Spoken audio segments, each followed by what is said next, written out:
un grand plaisir de vous retrouver et en ce jour un peu plus grave que les autres, d'espérer vous faire sourire en disant n'importe quoi, mais très vite afin de ne pas abuser de votre indulgence. Voici vos grosses têtes.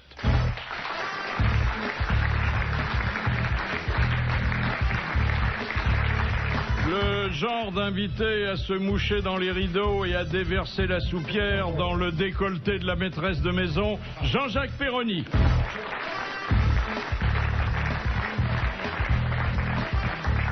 Sous la pression fiscale, son cœur est passé à droite, Bernard Mabille.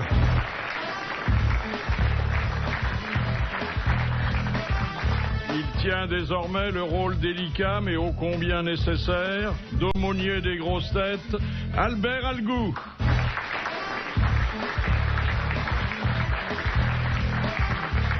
Le Don Quichotte du bien manger, jamais lassé de s'attaquer au moulin de la malbouffe, Jean-Pierre Coff.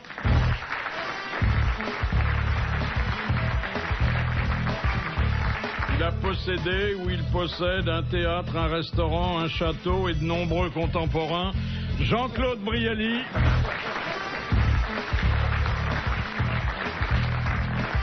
Et puis notre invité d'honneur, bien que le cinéma et le théâtre se l'arrachent, il a accepté de consacrer 90 minutes à la radio, Charles Berly.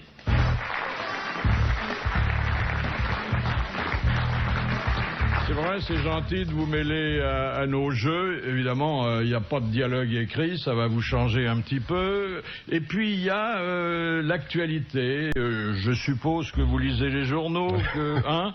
Oui, oui. Oui, c'est pas gai, hein, en ce moment. Non, sinistre. Ah oui, ah oui. Alors, heureusement, il y a de temps en temps un sourire. Par exemple, dans le Canard enchaîné, on voit Jean-Pierre Raffarin, qui est encadré par Roselyne Bachelot et Luc Ferry, et qui dit... si quelqu'un a l'intention de faire une gaffe, il devra m'en parler avant. Et ça c'est juste, il a raison de se méfier. Hein. C'est ça, on appelle ça la cohésion gouvernementale. Et il puis, a une tronche de perroquet, Raffarin, un peu. Hein. Vous trouvez? Ah, il a un nez de perroquet, oui. Oui. Ils ont dû le coller au perchoir à l'Assemblée. En tout cas, bon, depuis l'écroulement du Parti communiste, il dit jamais ça va coco, il s'en fout, visiblement. Hein, vous avez vu la leçon qu'il a tirée des mésaventures de Jospin et lui, il a mis les bottes, il a pas mis de cravate, il a mis la parka, tout ça. Enfin, souvenez-vous, Jospin, il fallait le porter avec ses escarpins. Va porter Raffarin, il faut être costaud quand même. Ça c'est vrai. Il faut demander à Treuil, hein. Ou Bachelot. Oh, Bachelot. Elle met des talons aiguilles et elle trouve du pétrole. Elle. Et puis il a demandé aux Français d'aimer leurs paysans. Voilà. Après le cul des vaches, le cul des fermières. C'est très RPR, ça. Non, mais il a dit qu'il allait verser une prime à l'herbe de 45 € par hectare. L'herbe confuse. Non, pas l'herbe confuse, mais non. Oh, bah c'est con. L'herbe combroute. Hein? Je suis vraiment confus, monsieur Berling, que ça commence comme ça. J'ai pas théorie. Oui, en plus, c'est pas de la plus grande distinction. Vous me direz que le titre de votre dernier film, Fille perdue et cheveux gras, c'est aussi un peu provocateur. Tout à fait. Ouais. D'ailleurs, on va griller, ça sera Homme gras, cheveux perdus. Et puis, vous savez que Jean-Jacques Ayagon, qui est notre nouveau ministre de la culture et de la communication, et qui était hier soir au premier rang pour applaudir Jean-Claude Brialy avec Bernadette Chirac. Non, enfin c'est Ayagon et Bernadette, c'est pas Jean-Claude et Bernadette, c'est Jean-Claude et Lynn Renaud. Énorme succès, salle brillante. Eh bien, Jean-Jacques Ayagon avait demandé à 38 experts de plancher sur la question de la pornographie à la télé. Et à en croire Charlie Hebdo, ils ont rendu leur rapport, mais le ministre n'a pas réussi à décoller les pages. Voilà. Ils ont le poignet dans le plâtre. Star Academy, le Loft, tout ça. Non, finalement, c'est peut-être un mal nécessaire, Père Algou, non? Mais je pense que c'est éducatif pour les jeunes. Moi-même, je visionne beaucoup de cassettes au patronage et je montre ce qui est décent et ce qui l'est moins, ce qui est conforme à la disons à la rigueur morale, et ce qui ne l'est pas. Mais toutes ces tenues immodestes que l'on peut voir dans d'autres émissions sont proches de la pornographie. Je pense effectivement au Loft et à Star Academy et à l'île de la Tentation, etc. Oui, Mais il faut regarder Garonne, mon père. Oui, Garonne, c'est bien. Ça coule doucement. C'est quoi, Garonne? Qu'est-ce que c'est? Qu'est-ce que c'est? C'est un quoi, feuilleton. Garonne? Ah, j'ai pas vu. Vous avez participé à des feuilletons de télé déjà, non? Des feuilletons, non, jamais. Non. À part Jean Moulin, c'est un feuilleton, mais enfin, qui s'arrête à un moment donné. Attendez, Jean Moulin, c'est à une autre altitude. Ouais, oui, Hein. c'était magnifique. Il va y avoir la suite. Jean Moulin, Jean Moule 2. Véronique, vraiment. Ah non, mais c'était difficile à faire, Jean Moulin. Vous lui ressembliez un petit peu quand même. Je Hein. sais pas, mais c'était en tout cas un rôle absolument, pour moi, très important. Même, oui, c'était vraiment un des grands rôles de ma vie. Ça, j'en suis Puis sûr. une carrière qui se termine au Panthéon, c'est réussi quand même. Hein. Alors, Jean-Claude Brialy, vous avez été cette semaine le héros d'une soirée qu'on n'avait pas vue depuis longtemps. Enfin, à oui, la je fois. suis heureux que la pièce soit belle, parce que la Oui, soirée, oui, ça ne dure qu'une fois. Racontez à la France d'en bas. Écoutez, je vais vous dire, si la France d'en bas, elle était à l'orchestre, évidemment, mais là, c'est le contraire. Hein. C'est les gens d'en bas qui sont en haut et les gens d'en haut qui sont en bas. C'était une salle exceptionnellement brillante, avec une démonstration de talent d'acteur non moins brillante. Alors, si vous voulez bien, cher Jean-Claude, qui êtes des nôtres depuis toujours, si vous voulez bien accepter d'être dans quelques jours mon invité d'honneur. Oh, monsieur Philippe. On parle de vous, vraiment. Monsieur Philippe. Pour aller au fond des choses, Oui, monsieur oui. Jean-Claude. Oui, j'aime bien qu'on aille au fond des choses. Ah, oui. Mais notre invité d'honneur Non, aujourd'hui, c'est Charles. c'est Charles Berling. Alors, est-ce que vous regrettez, Charles Berling, l'époque où vous faisiez surtout dans le comique? Non, pas du tout. Non seulement je le regrette pas, mais j'y reviens de plus en plus. Et avec beaucoup de plaisir. Là, ça a commencé d'ailleurs au théâtre avec Cravate Club. Je dirais pas que ça va continuer avec Hamlet, mais pas loin, parce que Hamlet est aussi une pièce drôle, mais... Hamlet est une pièce drôle. Aussi, oui, il y a des tas de choses qui sont très drôles dans Hamlet. Ah oui? Il y a beaucoup de moments qui sont très, très Et drôles. Roger Hanin était très drôle, là, Othello. Ah oui. Moi, je l'ai Mais bien. drôle volontairement? Les deux. J'adore faire rire.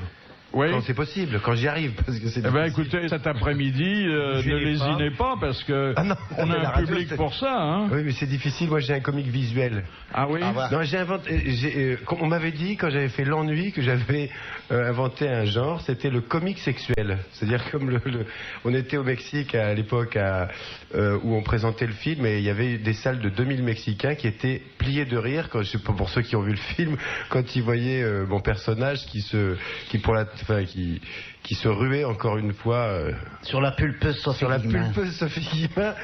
Les Mexicains, j'ai jamais vu la pub. Quand il y a 2000 personnes mais ils étaient pliés en deux de rire, ils n'en pouvaient plus. Et à la sortie de la projection, on m'a dit, tu vas inventer un genre, c'est le comique sexuel. Alors, quelle est la définition du comique sexuel? C'est-à-dire qu'il faut faire rire avec ses attributs. Ah oui? Là. Alors justement, ça m'amène à vous Les dire, oreilles de Mickey. est-ce que c'est pour être reconnu de dos par le public que parfois vous montrez vos fesses? Pas du tout, c'est parce que je pense que c'est pas, d'abord, a priori, au départ, je pense que c'est pas plus grave que ça de montrer ses fesses, mais c'est surtout qu'il y a des rôles qui ont besoin de vos fesses, quoi. Un rôle d'autres d'ami. de vos oreilles, d'autres de votre nez, ou je ne sais pas, mais il faut pas choisir. Pour moi, je pense qu'il faut pas choisir ses rôles en fonction de. Non. Enfin, en se disant non, je veux pas ci, non, je. Vous enfin, je montrez pense vos que- fesses pour être reconnu par vos pères. Oh là là. Oh là là, mais qu'est-ce qu'il nous fait? Il nous fait un petit coup de calcaire. Oh là là. Quel Enfin, il faut rapport avoir un beau cul, quand même, hein. Quel rapport entre la voile, le pilotage, le parachutisme et le métier d'acteur que vous pratiquez également? Le mouvement. Oui. Ben oui. Ça se pratique dans des espaces volatiles. Oui. Des espaces Le où les mouvement, choses s'échappent, il n'y a rien de solide. Pour Et la quand on voile, est il faut acteur- qu'il y ait du vent, hein. Mais. Ben oui, mais Oui. non, mais la voile, c'est-à-dire que sur un bateau, on est toujours ça bouge tout le temps. Et, Oui, oui. c'est rare. C'est bien les ce moments- que je leur reproche. Pourquoi haïssez-vous les dimanches? Euh, puisque je sais pas, je m'y ennuie parce que la vie c'était un peu. Parce Il y a le jour du Seigneur à la télé. quelque chose, voilà, ça me rappelle. Le seul jour. Non, c'est parce que peut-être ça me rappelle la messe où j'allais tous les matins. voilà. Ah oui. Justement, c'est un bon souvenir. Tu devrais- J'ai eu quelques jours où c'était des très bons souvenirs. Tu n'as pas servi la messe? Non. Les burettes, tout ça. Voilà. Il n'est jamais trop tard pour reprendre le collier. J'ai noté dans la burette. Ah oui? Oh, mais ça intéresse Jean-Claude. Oui. Pauvre Charles. Aimeriez-vous faire parallèlement une carrière de chanteur?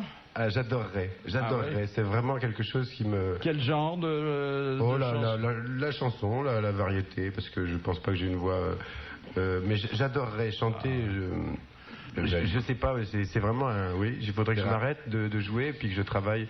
Parce que je pense qu'à ce moment-là, il faut avoir son propre répertoire, il faut écrire ses chansons. Alors, pensant à vous, Charles Berling, j'ai sélectionné, parce que nous avons aussi une mission culturelle à laquelle nous ne saurions faillir, j'ai sélectionné cette citation envoyée par Monsieur Reboursière de la Harengère. C'est où ça, la Harengère? À côté de Rouen.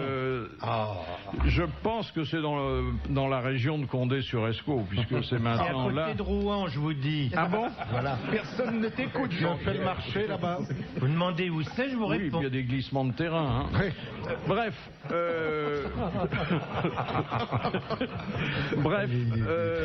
je vais vous demander, Charles Berling, de participer à l'identification de l'auteur de cette formule. Qui a dit: la carrière d'une star commence quand elle ne peut plus entrer dans son soutien-gorge et finit quand elle ne peut plus entrer dans sa jupe?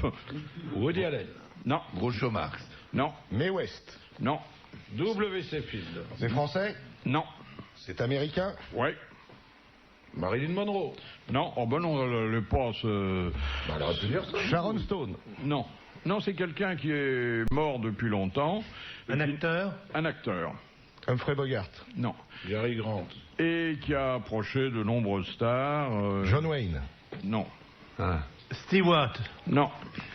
Et qui avait des formes alors qui lui permettaient Ah, c'est plus... une femme, mais ouais. Dans Orson Welles. Orson Welles. Ah, bravo. Yes! Bonne réponse de Charles Berling. Je vous ai un peu aidé, mais très peu. Bien. On continue. Ouais.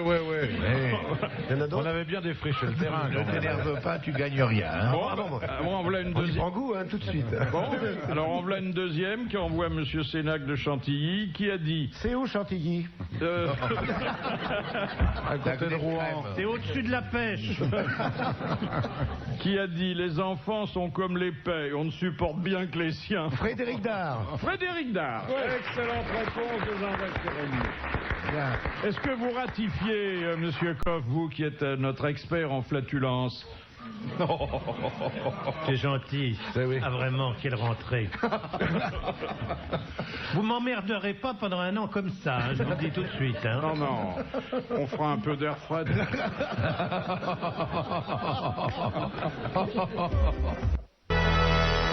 Tout à l'heure, en venant ici, je suis venu à pied. Il y a un gardien de square devant le théâtre Marigny qui m'arrête et qui me dit: vous savez que je mange bio? Non, je lui dis: c'est très bien, c'est cher, mais c'est très très bien. Et il me dit: oui, mais je comprends pas. J'ai mal là, en bas dans le coin, comme ça, sur l'aine, et des deux côtés. Alors je lui dis: mais vous avez été voir un médecin? Alors, tout va bien. Je me suis fait faire une rectoscopie, etc. Mais tout va très bien. Vous avez quelqu'un que vous connaissez pas? J'en ai Hein? vu, évidemment.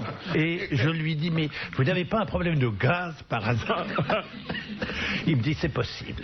J'ai beaucoup de mal à les lâcher. Et je lui dis: est-ce que vous, j'ai une conversation pratiquement médicale. Est-ce que vous poussez pour essayer de les expulser? Il me dit: non, parce que j'ai très très peur. Mais je lui dis: vous avez une bonne alimentation, donc normalement ça devrait être du pain sec.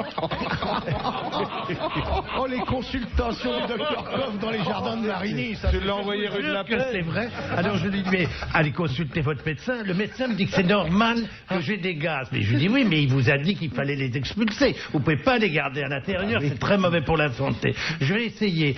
Qu'est-ce que vous me conseillez? Je dis pétez, nom de Dieu. Mais pétez. Avec le plan Vigipirate, ça va se terminer mal. Non, je leur ai dit, allez en paix. Mais attendez, Docteur Koch. c'est d'utilité nationale. Un gardien de square, t'aurais dû lui conseiller de remplacer son sifflet par ses paix. Comme ça toute la journée. Le petit dans l'herbe là. Viens ici au pied. Surtout qu'un gardien de square, il incommode personne, ça se perd dans la nature. Hein. Mais il y a toujours ce mauvais réflexe des gens qui osent pas péter. Oui. Le paix est honteux. Voilà. Oui, mais il n'y a pas de honte à Mais ça. pas du tout. Et figurez-vous que j'étais dans un hôtel à Nancy, dimanche soir. Je rentrais d'une journée de travail. Il a consulté le barman. Tu connais l'hôtel? Il est un pétard. Ce très joli ascenseur en bois, très élégant, et j'allais au 4e. J'étais seul, je rentre dans l'ascenseur, et là, je me lâche. Mais c'est d'une façon... J'avais presque honte, et pourtant, je suis pas boudeur en face du truc. Et là, on l'a bien senti. Je les envoie, des perles qui arrivaient les unes derrière les autres, et ça sentait, c'était insupportable d'odeur. Moi-même, qui suis pourtant très friand de ma propre odeur, là, j'étais presque gêné. 2e étage, arrêt brutal. Quelqu'un rentre. La dame dit bonjour monsieur Koch. Je ne savais plus où me fourrer. Ça sentait tellement mauvais que je ne pouvais pas assumer mon propre fait. Alors que d'habitude, très D'autant que sincèrement, la personne qui vous a salué en entrant dans l'ascenseur était aveugle, peut-être, non? Non, non, vous savez bien que les paix ne font pas de buée, c'est discret la salissure calsonesque. Mais elle a été indulgente, elle a mis ça sur le compte de la laine. L'odeur perdure quand même un moment. Hein. Ah oui, oui, Ouais. ça c'est sûr. Celle-là, j'avais mangé du pâté de campagne, des choses comme ça. Et alors, Quelques oignons. la charcuterie impose une libération des gaz discrète. Voilà. Je pense qu'il faut surveiller l'alimentation, et c'était d'ailleurs le thème d'une intervention de Jean-Yann, voilà une dizaine d'années, à propos des plateaux repas qu'on peut trouver dans les transports aériens ou ferroviaires. Oui. Comme Air France. Air France, ils vont très très vite quand ils sont à l'air, mais il faut qu'ils décollent. C'est tout le problème. Quand on dit les avions c'est long pour la New York, non c'est pas long pour la New York. Moi si vous restez 12 heures dans l'avion, un temps, on vous fait descendre, on vous fait remonter, on vous fait descendre, on vous fait remonter. On vous sert un plateau repas, vous êtes malade, on vous emmène. La SNCF, bon, par contre, on mange bien. oui. Ah, les plateaux repas du TGV. Alors, dis donc, les sandwichs dans le plastique, là, bien avec boudiné. le café machin capsulé, là, ça c'est pas dégueulasse. C'est d'autant meilleur que ça coûte pas cher du tout. C'est 11 000 francs le sandwich et puis alors 6 000 le café. Un jour, j'ai dit, mais ce sandwich, il est pas très bon. J'ai dit, mais monsieur, écoutez, c'est les mêmes concerts depuis 5 jours. Tout le monde était... Personne ne s'est jamais plaint. Ils ont fait la Belgique, ils sont descendus dans le Midi. Il y a eu un embranchement, ils ont changé à Toulouse. Ils sont allés pour les Jeux d'hiver du Chamonix. Et maintenant, ils sont là, sur Paris-Château-Thierry.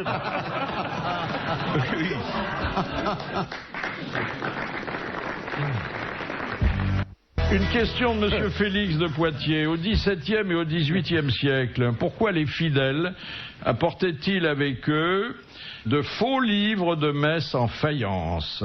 Pour faire pipi. Pour se réchauffer les mains. Pour se réchauffer les mains, parce que pour faire pipi, c'était le fameux bourdalou. Ah, le bourdalou, oui. Les discours C'était interminable et dur pour la vessie, les sermons de bourdalou, donc il fallait quand même satisfaire à des besoins naturels, alors que Jean-Pierre Coff l'a très bien dit, le faux livre de messe rempli d'eau chaude vous réchauffait les mains. Bravo Jean-Pierre Coff.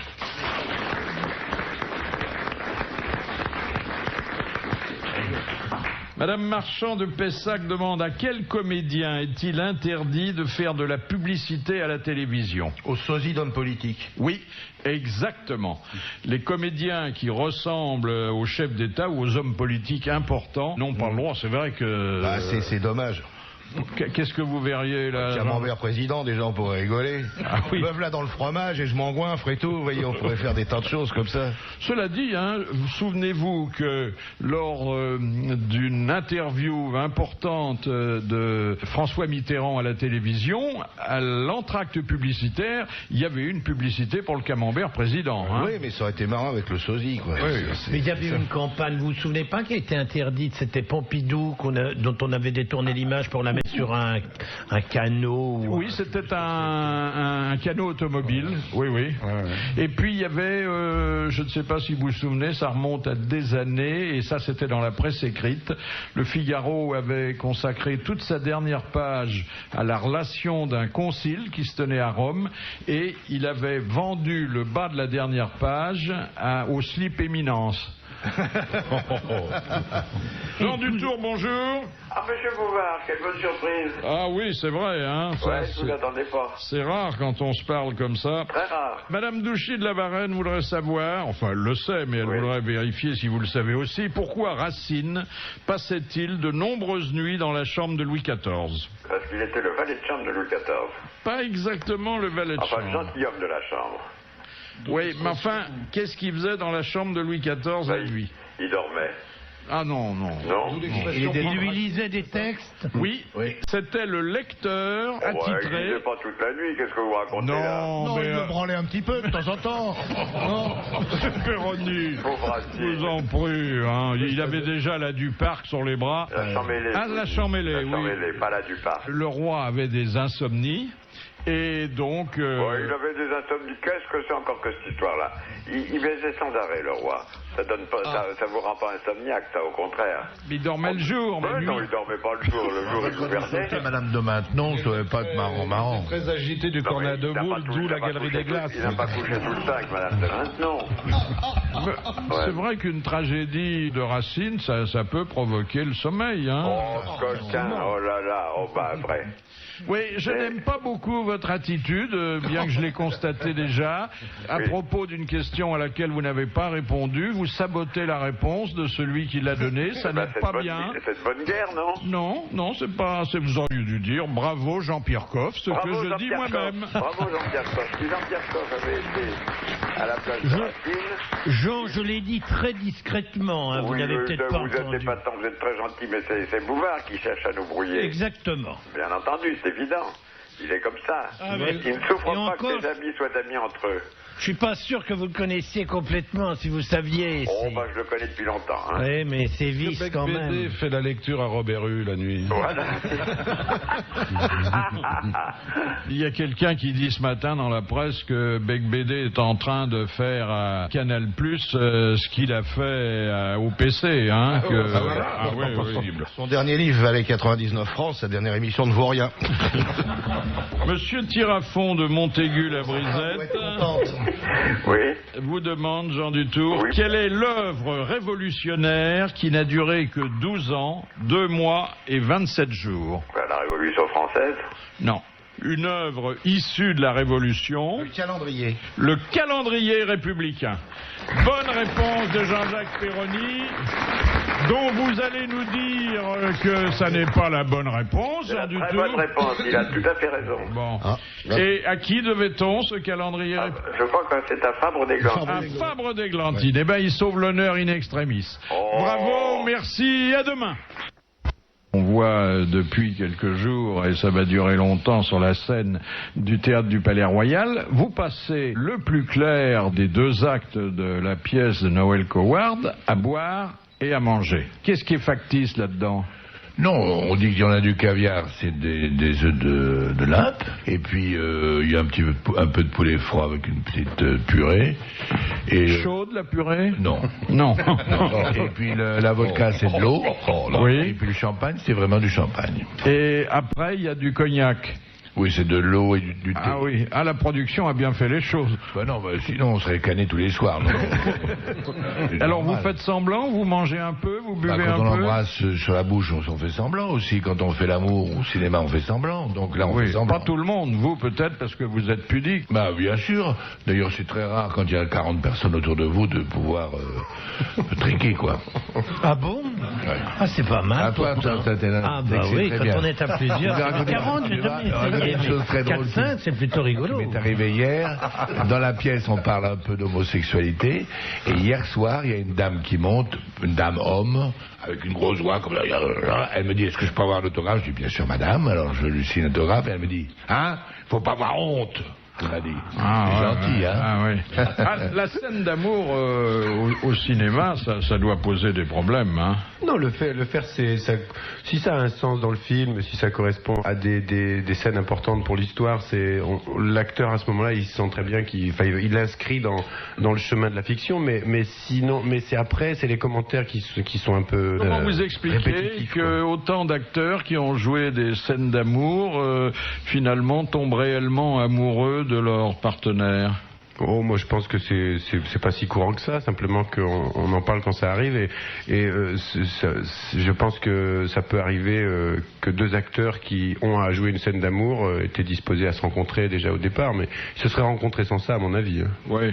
C'est pas ça qui fait, franchement, c'est même comme disait Jean-Claude, c'est plutôt tue l'amour, hein, l'amour au cinéma, c'est comme la nourriture. C'est-à-dire, j'ai remarqué quand on tourne des scènes de bouffe au cinéma, et il faut voir que ce qu'on a devant les yeux, dans l'assiette, au bout de 4-5 heures que la nourriture est là devant vous et que c'est toujours la même viande qu'on découpe, c'est répugnant. C'est-à-dire, on voit à ce moment-là que le cinéma c'est vraiment un artifice et que ça ne va pas au même rythme que la vie. Donc pour l'amour c'est pareil, ça pourrit un peu. Eh bien c'est pareil si vous voulez. Peut-être parce que pour le repas comme pour l'amour, il faudrait changer la viande à chaque fois.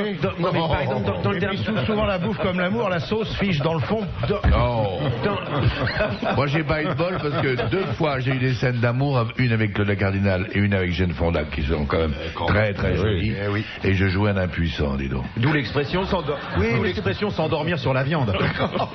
Vous jouiez un impuissant. Oui, dans Les Lions sont lâchés avec le Cardinal. Il y a des compositions qui sont. J'arrivais pas à défaire sa fermeture de sa robe. C'est pas vrai. Et j'étais comme ça, je me frottais contre elle comme un malade. Et elle riait beaucoup. Et Jane Fonda, c'était parce que j'y arrivais pas, et malgré la main de Vadim qui m'aidait. C'est rare que le mari aide l'amant à des... Non, mais c'était le metteur en scène, c'était pas le mari encore. Non, il me disait, oui, vas-y, il faut qu'on comprenne que malgré toutes ces caresses, il n'y a rien à faire. Et j'ai passé 8 jours de torture, là, vraiment, franchement. Parce qu'elle était belle, Jane Fonda. Ouais. Et malgré tout ce qu'on raconte, ça me faisait quelque chose. Mais on raconte rien, cher Jean-Claude. Oh, mon petit Philippe, je vous vois venir, ça fait 40 ans que vous me suivez. Bon, puis cela dit, il y a des gens qui font semblant de s'aimer pour les besoins professionnels, puis qui en réalité se détestent. Regardez, vous vous souvenez du couple formé par Loana et Romain? Qui c'était Romain? C'est le Loft? Romain, c'était dans le Loft. Ouais. Bon, ils étaient comme Loana et Schmiss. Bon. Dans la piscine, c'est ça? C'était les deux dans la piscine? Non, c'était un des premiers épisodes, c'était avec Jean-Édouard dans la piscine. Qui ne connaît pas ces classiques, hein? Regardez ça, vous. Eh bien, finalement, rien ne va plus entre Loana et Romain, parce que Loana articule un grief très grave à l'égard de son ancien amoureux. Elle dit, il sent des pieds. Ah, quelle horreur. Elle va au pied, oui. Mais elle est bonne alors. Elle connaît les trucs du pied. Non, mais regardez, ça va même plus entre Camilla et Charles. Oh, il sent des oreilles, lui. Qu'est-ce qu'il y a? Non, il refoule du tympan. Parce que il y a des, en ce moment, il pète dans les ascenseurs. Oh, il peut pas rentrer dedans. Oh, il a pour la tête à ça. Non, parce qu'il est très écolo, lui. Mais ça n'en fait justement. pas. Il disait justement ça. Ces conneries. Un écolopède, voyons. Et surtout que Charles, il est souvent en kilt, ça part plus vite. Camillal à la mare d'attente, c'est ça? Non, c'est pas tellement ça, mais justement, il y a de grandes manifestations pour ou contre la chasse en Angleterre. La chasse à quoi? La chasse d'une façon générale. Mais pas la chasse d'eau.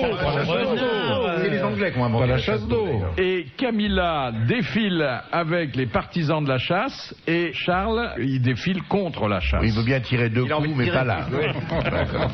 Il chasse plus le canard, il peut pas lancer le chien assez haut.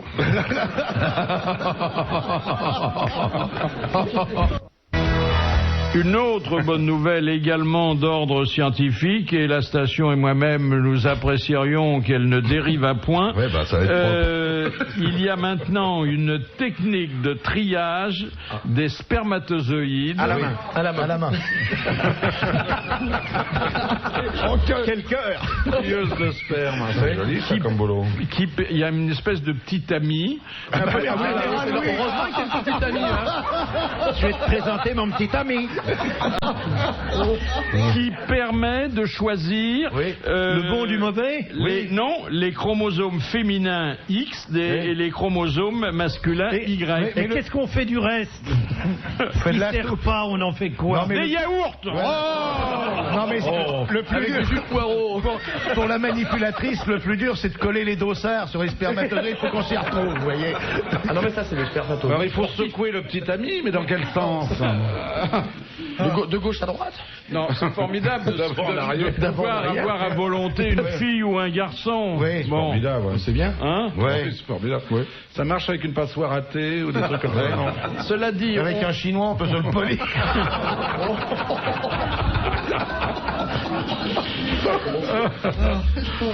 Donnez-nous d'autres nouvelles, Philippe. Eh bien, à Hambourg, un bébé géant est né. Il pesait 7 kg 800 et il mesurait 62 cm. Il n'est pas sorti par l'orifice normal. Elle a dû le sentir penser, ma mère. Hein. Non, césarienne. Près de 8 kg, c'est beaucoup. Dites donc, c'était Il est né avant terme ou pas? Bête, hein. Ouais. Comment? Est-il né avant terme? Après terme. Non, il est resté. Et alors pour mettre l'ail dans le gigot, on a dû se ruiner avec la botte d'ail là, parce que dites donc, rendez-vous, 8 kilos, combien il faut d'ail pour mettre dans le gigot? Oh là. Ah ben moi je mets pas l'ail dans le gigot d'abord, je le mets à côté. Ah oui. Ben là, faut un grand plat. Tu le Hein. mets à côté. Ah oui, pas dans le gigot, je gâche pas la viande. Pourquoi? Bah parce que je veux pas gâcher la viande, un bon gigot n'a pas besoin d'ail. Vous mettez à côté l'ail à cuire autour du gigot dans le plat et ensuite vous écrasez l'ail dans le jus et c'est le jus qui va être aillé mais pas la viande. Ça se fait en surgelé. Vous avez des invités qui peuvent maman, ne tu pas as compris, aimer hein. l'ail. Moi, je croyais qu'on mettait la gousse d'ail en suppositoire dans le gigot. Vous l'épluchez, un petit peu d'huile d'olive, il n'y a pas à pousser beaucoup, hein. Vous allez voir, ça remonte. Henri Lecomte, est-il exact que vous soyez sorti du ventre de votre mère avec une raquette à la main? Oui. C'est ce que j'ai lu dans votre biographie. Maman, là, je m'excuse, maman. Non, mais c'est Est-ce vrai. qu'on appelle court certains enclos sportifs parce qu'on peut pas y faire carrière très longtemps? Oui, pourquoi pas? Est-ce qu'il vaut mieux être gaucher que gauchiste? Oui. Oui. Oui, oui. Ça On dépend. peut être les deux. Oui. On peut être les deux, oui. Oui. Mais chacun son truc, hein. Est-ce que vous n'avez pas été tenté, après avoir pris votre retraite, de retourner à l'école que vous aviez quittée à l'âge de 14 ans? Non, j'étais une catastrophe. Non. Pourquoi n'êtes-vous pas devenu, comme certains connaisseurs l'espéraient, le meilleur joueur du monde? Je suis pas devenu meilleur joueur du monde, premièrement parce que j'étais blessé, et deuxièmement parce que j'aime trop la vie, et j'aime trop le sport, et j'aime trop... je suis quelqu'un qui aime bien aussi manger, qui aime bien tout. Je suis moi-même. J'aime les routiers aussi. J'aime les routiers. Non, mais c'est vrai. Non, mais je crois qu'avant tout, j'ai fait le maximum. Mais c'est vrai qu'avec certaines personnes disent que s'il avait le jeu, le mental d'un tel, à chaque fois on dit ça. Je pense que j'aurais jamais réussi la carrière que j'ai réussi déjà. J'aurais jamais non plus pris autant de plaisir. Je crois qu'on n'aurait jamais connu Henri Lecomte parce que j'ai des bons côtés et des mauvais côtés, mais je suis comme ça. On s'arrête à quel âge, Henri? Maintenant, Oui. Je pense que nous, on est les derniers à avoir joué jusqu'à 30, 31, 32. Quelle sera la limite d'âge maintenant? Moi, je pense qu'ils vont arrêter vers 26, 27. Ah, Oh là là. Bah oui, parce que maintenant, c'est comme des Formule 1. Hein. Ils sont au maximum tout le temps. La preuve, c'est qu'on a pas énormément de blessés. Et que ça va être les derniers, Agassi et Sampras, de jouer aussi longtemps. Et qu'est-ce qu'on peut faire après avoir été un champion? Alors on peut diriger une équipe, servir d'entraîneur comme Noah. On peut aussi chanter. Chanter. Mais ça, c'est pas facile. Hein. Non. Faire des je crois avoir un magasin. Avoir un magasin. On peut travailler aussi, être consultant. On peut aussi, je crois que où on l'a encore au fond de soi-même et on veut communiquer, on veut rester dans le tennis. Moi, c'était un petit peu mon cas parce que je joue sur le Senior Tour maintenant, mais c'est un plaisir. Mais de là à être entraîneur-coach, j'ai pas envie. Ça fait 18 ans, 20 ans que je suis sur le circuit, après repartir, non. Comment expliquez-vous la baisse du nombre de mariages en France compte tenu de votre statistique personnelle? Non, j'ai pas. Attends, j'ai pas encore fait comédie. Hein. Combien de mariages déjà? 2. Et vous avez des projets pour la semaine prochaine? Non, ça va là. C'est bon. Va là? 2 ramasseuses de balles. Bon, je sais pas. Bravo.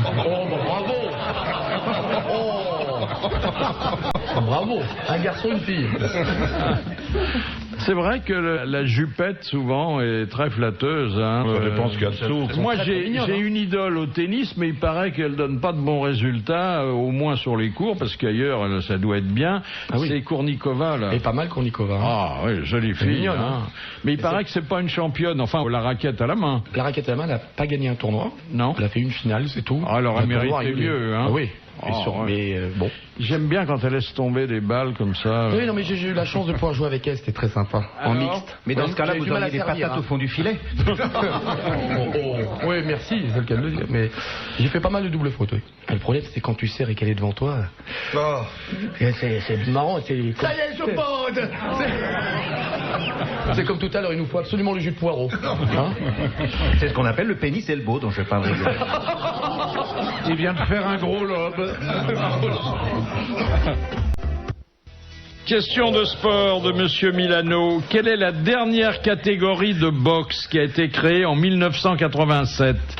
La taille, la boxe taille. La boxe thaïlandaise. La taille. Le box pour ma voiture. Non. Une catégorie de boxe. Le kickboxing. La boxe française. Mais non, mais non. Il en est au brigade du tigre. Qu'est-ce que c'est que ce geste que vous venez de faire dans ma direction? Mais vous n'allez pas en plus maintenant faire des gestes. Non, je sais bien qu'à la radio c'est du gâchis. Mais oui, mais justement, c'est parce que vous n'oseriez pas si on nous regardait. La boxe féminine je vous présente mes excuses. Je les accepte, c'est bien. Ne recommencez pas. La boxe. Oh, terrible.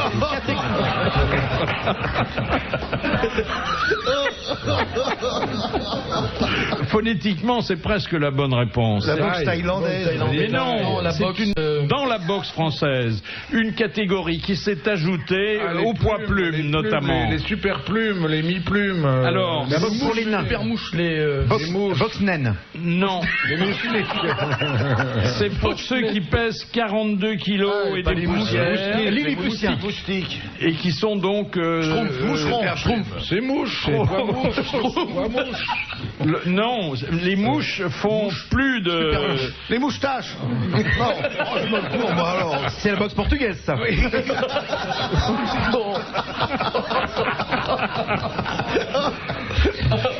Championne, Linda de Souza. Oh non, on va pas reprendre ces vieux couplets. Hein. Mais Linda de Souza, c'était la vanneuse en carton. On n'a pas le droit, monsieur Perroni, on n'a pas le droit. Bon, si, on peut rire. Surtout quand il y a un petit dans la région. Mais il est mort de rire. Hein. Elle chantait Tiroli, Tirola. Alors la bouche, la boxe légère, la boxe légère. Non, c'est la avec un peu de fouetté. Après la catégorie lourd, mi-lourd, léger, plume, il y a la catégorie. Mais non, anorexique. En dessous de plume, c'est plus léger encore. Duvet, la duvet. Un léger duvet. Et d'air. Non, je crois que vous ne savez pas la et plume que d'Eder. nous allons envoyer un mandat de 150 € à Monsieur Milano de Tannes. C'est la catégorie paille. P-A-I-2-L-E. Paille. Ah oui. Oui, on disait taille. On n'était pas loin. Dans quel sport demande Monsieur Pougnoff Il a bien connu sa veuve. Toi-même. Sûr, voilà. Toi-même. C'est un lutteur. De toute façon, il est toujours seul. Hein. Il en met un sacré coup de main. Allez. Dans quel sport de vitesse est-il interdit de freiner? Dans la boxe paille. Le dragster. Non. Pas le bob, pas le bobsleigh. Si. Bobsleigh. On ne peut pas freiner dans le bobsleigh. Ça arrive, bonne réponse d'Henri Lecomte. Le bob. Le hasard, ça arrive quelquefois, C'est Henri. bien, hein. Bien. Henri, Un bobsleigh, tu utilises, tu les freins Henri, tu à la connais fin. bien le prince Albert. Bien donc. sûr. Voilà, alors ça c'est pas moi. C'est Jean-Claude qui a dit ça. C'est pas moi. Non, mais c'est gentil, il peut être ami avec le prince Albert. Naturellement, je suis ami avec Glisson. Ils sont 4 dans la capsule, hein, je crois. Non, ils peuvent être 2. Vous parlez des spermatozoïdes de tout à l'heure? Non, ils sont 2, non? Non, 2 ou 4. 2 ou 4. Les rois du patin. Nous, on préfère être 4, hein? Nous, on veut être 4. Question de Monsieur Brisouille. Oh, c'est un nouveau, celui-là. Brisouille. Il a un bel avenir parmi nous. Je crois. Il est d'où, celui-là? Il habite Mésidon. Mésidon. Monsieur Brisouille de Mésidon. Oui, bah c'est joli. Mais Mésidon. On dirait un Il titre demande de la qu'est-ce biche. que la psychokinèse récurrente spontanée. Oh là là. Transmission de pensée, il a dit. Non, La masturbation. non. Le déplacement des objets. Reste dans le sujet. Non, À c'est la, distance. c'est la Et télékinèse. La je télétransportation garantis des que objets. c'est un sujet assez passionnant, très controversé. Télépathie. Ah, télépathie, oui. Non, ça rentre dans la catégorie des phénomènes paranormaux. Ah, bah, Oui, hein. C'est les types qui les gens qui cassent les cuillères, enfin les tordent, etc. À de distance, loin. eh ben, Ouais, Uri ouais. Geller, le déplacement Non. des objets à distance. Non, vous Tourner. pensez la Uri Geller? Non. Oui, non, c'est pas ça. Tourner les tables. Non. Déplacer les armoires. Faire apparaître des spectres comme les médiums. Non. Faire apparaître des specs dans la télévision. Non. Revoir Jeanne Calment à 20 ans. Redites-nous, Philippe. Psychokinèse récurrente spontanée. Faire parler des morts. Ça permet de soigner, ça permet de soigner. C'est récurrent. Récurrente, ça a rapport avec une femme de ménage, non? Kinèse, on déplace les choses avec l'esprit. Oui, exactement. Bah, vous venez de le dire. voilà. Et je vois que vous êtes très bon en étymologie Et bien grecque. sûr, en sémantique, en racine, au football aussi, au basket. Vous avez donné la définition. Ça consiste à déplacer des objets inertes par la seule force de l'esprit. Eh oui. Voilà. Alors évidemment, Pour les déménagements, c'est pratique. Vous comprenez pourquoi, pourquoi c'est sale chez Loana, parce que même un balai, il se déplace pas avec elle. Il y a des actrices qui font ça. Non, mais je connais des actrices qui préfèrent d'être déplacées. non, cela dit, hein, les opinions divergent, ce qui fait beaucoup même pour Loana, parce que très souvent les expériences ont lieu dans la pénombre et il y a On sait ce qui se passe. Hein. il y a des petits fils parfois qui traînent. Ouais. Dernière citation. Envoyée par Monsieur Lucas, qui a dit « Une paire de lolos bien gonflés, c'est comme un ballon de foot, ça rebondit toujours mieux dans l'action. » Thierry Roland. Thierry Roland. Bonne réponse d'Albert Algou. Merci à Henri Lecomte d'être venu rire avec nous. plaisir. À demain.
Laurent.